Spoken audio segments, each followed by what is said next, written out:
আজ আমরা দেখব সেই ঐতিহাসিক লড়াই যা নির্ধারণ করেছিল পুরো পৃথিবীর বিদ্যুতায়ন।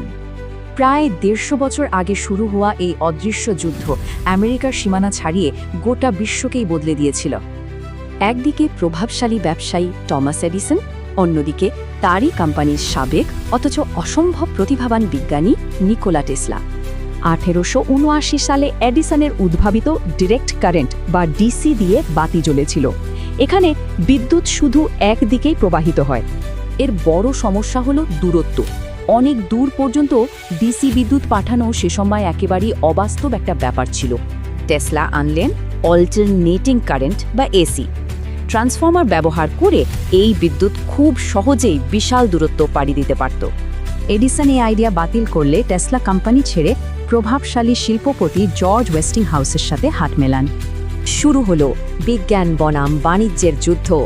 এডিসনের বিশাল সাম্রাজ্য আর টেসলার যুগান্তকারী আবিষ্কারের এক সরাসরি লড়াই। যুক্তিতে টিকতে না পেরে এডিসন এক ভয়ঙ্কর নোংরা কৌশল বেছে নিলেন। শুরু করলেন চরম অপপ্রচার আর ভয়ভীতি দেখানো। এসি কারেন্টকে বিপজ্জনক প্রমাণ করতে এডিসন জনসম্মুখে হাতিসহ বেশ কিছু প্রাণীকে নির্মমভাবে বিদ্যুৎস্পৃষ্ট করে মারেন। অবশেষে ১৮৯৩ সালের শিকাগো ওয়ার্ল্ডস ফেয়ারে প্রায় ২,৭০,০০,০০০ মানুষ এসি বিদ্যুতের জাদুকরী আলোরা নিজ চোখে দেখেন। এই মেলায় ছিল গেম চেঞ্জার। সবার কাছে পরিষ্কার হয়ে গেল যে এসি বিদ্যুৎ সম্পূর্ণ নিরাপদ, শক্তিশালী এবং কার্যকর। ১৮৯৫ সালে আসে চূড়ান্ত বিজয়। টেসলা আর ওয়েস্টিংহাউস নায়াগ্রা জলপ্রপাতে বিশ্বের প্রথম বিশাল এসি পাওয়ার স্টেশনটি তৈরি করেন।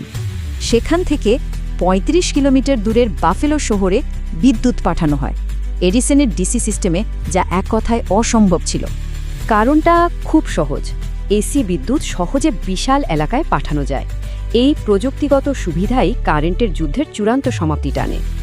এডিসন কখনো প্রকাশ্যে হার মানেননি ঠিকই, কিন্তু ১৯০২ সালের দিকে তার নিজের কোম্পানিও নীরবে এসি প্রযুক্তি বেছে নেয়। কিন্তু প্রশ্ন হলো, আধুনিক পৃথিবীকে আলোকিত করার মূল কারিগর কি সত্যিই তার প্রাপ্য স্বীকৃতি পেয়েছিলেন? চরম সত্যটা হলো, এত বিশাল অবদান থাকা সত্ত্বেও টেসলা নিউ ইয়র্কে একদম নিঃসঙ্গ ও কপরদকশূন্য অবস্থায় মারা যান। তবে শেষ পর্যন্ত কিন্তু অপপ্রচারের বিরুদ্ধে সত্যেরই জয় হয়েছিল। নোংরা বাণিজ্যের চেয়ে বিজ্ঞানী তার আসল শক্তি প্রমাণ করেছে। ভবিষ্যৎ নিয়ে টেসলার এই অসাধারণ উক্তিটা সত্যিই ভাবার মতো। ইতিহাস কি তাকে আজ চূড়ান্ত বিজয়ী প্রমাণ করেনি?